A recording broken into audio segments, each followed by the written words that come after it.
এই 30 তারিখের মধ্যে তাদের ভিসার মেয়াদ শেষ হয়ে যাবে। এরা যদি কোনোভাবে সৌদি আরব গিয়ে পৌঁছাইতে না পারে, তাহলে কিসের জন্য এত বড় বড় মন্ত্রণালয় পালতেছি আমরা? এখানে আমি মাননীয় পররাষ্ট্রমন্ত্রী, মাননীয় বিমান মন্ত্রী যারা আছেন, বিমান প্রতিমন্ত্রী তারা আছেন, তারা আপনারা এক একটা সরকারি চাকরির নামে যে পরিমাণ ঘুষ নেন, এটা তো আর বলার ইচ্ছাই এখন আর আপাতত নাই। তো সরকারি চাকরিও দিতে পারবেন না, দেশেও চাকরি দিতে পারবেন না। আর যে লোকটা এত কষ্ট করে বিদেশে গিয়ে একটা চাকরি নিল, তার চাকরিটাও খেয়ে দিবেন। আপনি না হয় আবার পুনরায় মন্ত্রী হইতে পারবেন, কিন্তু একটা প্রবাসীর চাকরি চলে গেলে তাদেরকে কি আর কিছু করতে পারবেন? এটা দেখতেও লজ্জা লাগে যে সৌদি এয়ারলাইন্সের সামনে আমার বাংলাদেশের মানুষগুলা এই তীর্থের কাকের মতো তাকায় আছে।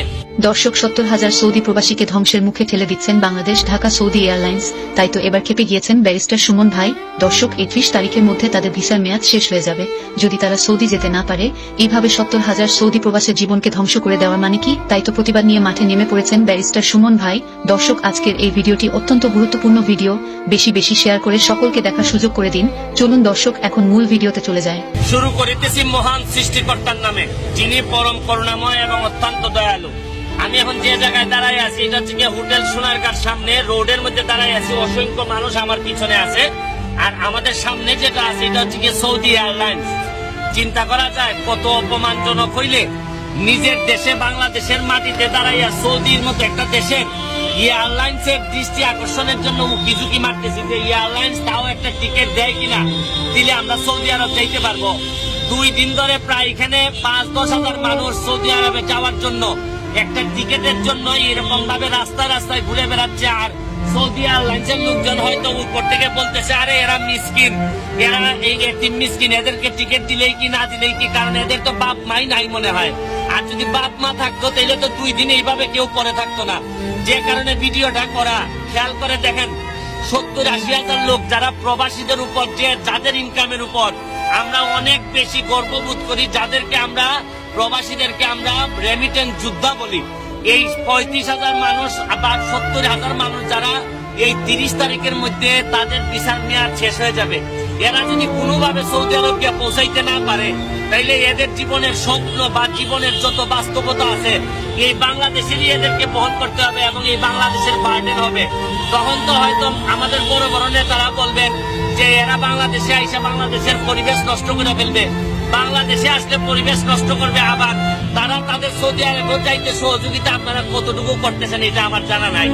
আমি মাননীয় প্রধানমন্ত্রীর দৃষ্টি আকর্ষণ করে বলতেছি যে বঙ্গবন্ধু কন্যা মাননীয় প্রধানমন্ত্রী, আপনারই একমাত্র এখন আর এইটার থেকে দৃষ্টি আকর্ষণ করতে হবে।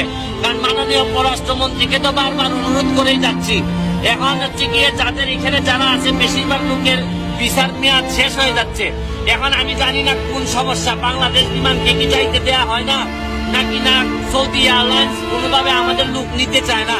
এইটা তো এই সরকারকেই, এই গভর্নমেন্টকে, কারণ আমাদের সবার গার্জিয়ান তো এই সরকার, এই সরকারকেই তো ব্যবস্থা নিতে হবে। আর নাই এইখানে এই যে চেহারাগুলা দেখতেছেন, এক একটা চেহারা এক একটা পরিবার ধ্বংস হয়ে যাবে যদি এরা এই ভিসা মেয়াদ শেষ হওয়ার আগে যদি সৌদি আরবে পৌঁছাইতে না পারে।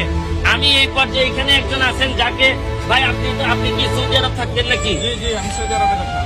এখন আপনারা এখানে কি কারণে এতগুলো লোক আপনারা এই সোনারগাঁ হোটেলের সামনে সৌদি এয়ারলাইন্সের সামনে দাঁড়ায় দিয়েছেন, কি কারণে একটু বলবেন কি? জি জি, অবশ্যই বলবো। আমরা এখানে আসছি মূলত দেশে আসছি, দেশে আসার পরে এই পরিস্থিতি হয়ে গেছে, হয়ে যাওয়ার পরে তো টোটালি সব বন্ধ, যাইতে পারি নাই। তারপর সৌদি আরব এক থেকে প্রায় 3 বার আমাদের ভিসা আমার রিনিউ করাইছে, রিনিউ করছে। এখন 16 সেপ্টেম্বর থেকে সৌদি এয়ারলাইন্স অনুমতি পাইছে যে আমরা যত প্রবাসী আছি তাদের যাওয়ার জন্য। জি, এখন আমাদের আকামা কিংবা ভিসার লাস্ট ডেট 30 তারিখ, 30 তারিখের মধ্যে আমাদের ওই জায়গায় যাইতেই হবে। যদি আমরা না যেতে পারি পরবর্তী সময় তারা আমরা সুযোগ দিতেও পারে, নাও দিতে পারে, না দেওয়ার সম্ভাবনাটাই বেশি। এখানে অনেক প্রবাসী আছে কবিলদারি, যেরকম বাংলাদেশ থেকে টাকা পাঠাইলে ভিসা রিনিউ করে, আকামা রিনিউ করে। আবার অনেকে আছে কোম্পানি পেশাদারি, আবার আমরা অনেকে আছি 10 বছর 20 বছর 30 বছর প্রবাসীরা, তারা অনেক হিসাব নিকাশের জায়গাতে রাখে আসছে। আমরা যাওয়াটা খুবই জরুরি। মাননীয় প্রধানমন্ত্রীর কাছে আমাদের এটাই অনুরোধ যে আমরা যেতে ভালো সুষ্ঠুভাবে আমরা যেতে পারি 30 তারিখের আগে, সেটাই আমাদের অনুরোধ ব্যবস্থা। আচ্ছা, আমি ভিডিওটা শেষ করার আগে একটা কথা বলতে চাই যে আরে একটা সরকারি চাকরি তো দিতে পারেন না, আর যাও আছে এক একটা সরকারি চাকরির নামে যে পরিমাণ ঘুষ নেন, এটা তো আর বলার ইচ্ছাই এখন আর আপাতত নাই। তো সরকারি চাকরিও দিতে পারবেন না, দেশেও চাকরি দিতে পারবেন না। আর যে লোকটা এত কষ্ট করে বিদেশে গিয়ে একটা চাকরি নিল, তার চাকরিটাও খেয়ে দিবেন। তাইলে কিসের জন্য এত বড় বড় মন্ত্রণালয় পালতেছি আমরা? এখানে আমি মাননীয় পররাষ্ট্রমন্ত্রী, মাননীয় বিমান মন্ত্রী যারা আছেন, বিমান প্রতিমন্ত্রী তারা আছেন, তারা আপনারা আমি জানি হয়তো আপনারা চেষ্টা করতেছেন, কিন্তু বুঝতেছেন যে আপনাদের চেষ্টাতেও যদি এরা যদি তাদের জীবনটা নষ্ট হয়ে যায়, এক একটা মানুষের জীবন কি আপনি দিতে পারবেন?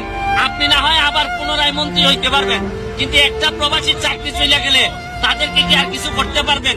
তাই এই ভিডিওটা শেষ করার আগে শুধু বলবো যে মনে করেন যে এই প্রবাসীগুলা নিজের পরিবারের সদস্য, এরা বঙ্গবন্ধুর আদর্শকে ধারণ করে, এই চিন্তা করে অন্তত তাদেরকে এই ব্যবস্থাটা করেন। কারণ বঙ্গবন্ধুর আদর্শকে যারা আমরা ধারণ করি তারা এই ধরনের প্রবাসীর কষ্টের সময় বসে থাকতে পারি না। আর যদি বসে থাকেন তাহলে আদর্শের সাথে বেইমানি করা হবে। তাই বলি তাড়াতাড়ি ব্যবস্থা গ্রহণ করেন। এটা দেখতেও লজ্জা লাগে যে সৌদি এয়ারলাইন্সের সামনে আমার বাংলাদেশের মানুষগুলা এই তীর্থের কাকের মতো তাকায় আছে।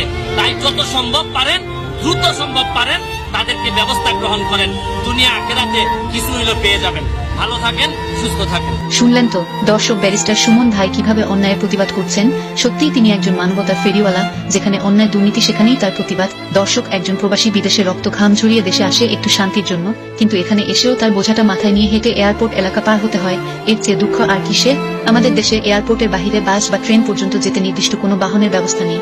আর ট্যাক্সিওয়ালাদের বিড়ম্বনা তো আছেই। বিশ্বের প্রায় অনেক দেশেই এয়ারপোর্টে বাস বা ট্রেন স্টেশন আছে।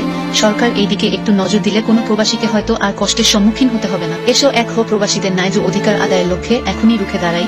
তো দর্শক, আজকের মতন বিদায় নিচ্ছি। ভালো থাকবেন, সুস্থ থাকবেন। দেখা হবে পরবর্তী কোনো ভিডিওতে।